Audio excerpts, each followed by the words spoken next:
Recording by Magahiya music Manpur block गया।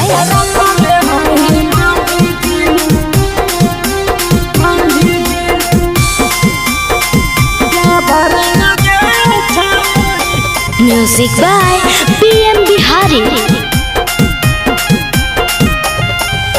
कौन बात के हको तोहरा डरवा गे छौड़ी, कौन बात के हको तोहरा डरवा गे छौड़ी। तरखले हही माझी गिला भरवा गे छौड़ी, तरखले हही माझी गिला भरवा गे छौड़ी। खुश के चला हो हरदम सी के सरवा गे छौड़ी, खुश के चला हो हरदम सी के सरवा गे छौड़ी। रखल हही मांझी जिला भरवा गे छौड़ी, रखल हही मांझी जिला भरवा गे छौड़ी।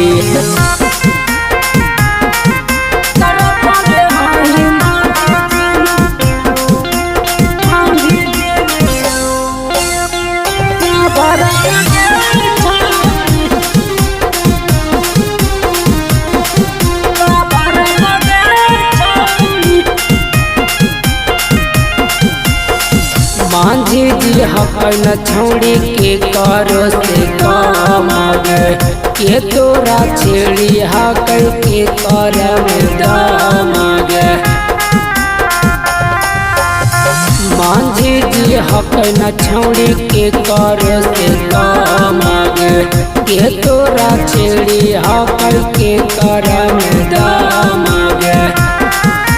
दोनों के बारे में जाना है गौवा जे बरवा गे छौड़ी, दोनों के बारे में जाना है गौवा जे बरवा गे छौड़ी। तरखल हही मांझी जिला भरवा गे छौड़ी, तरखल हही मांझी जिला भरवा गे छौड़ी।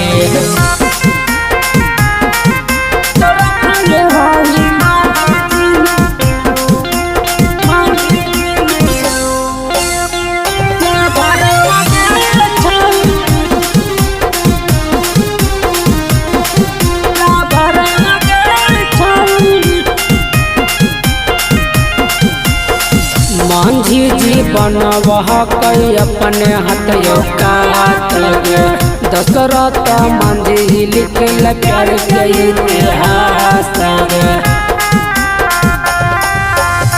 मांझी जी बनवह कई अपने हथयो काट गे, फागुनिये के चलते लिखल प्यार के इतिहास गे।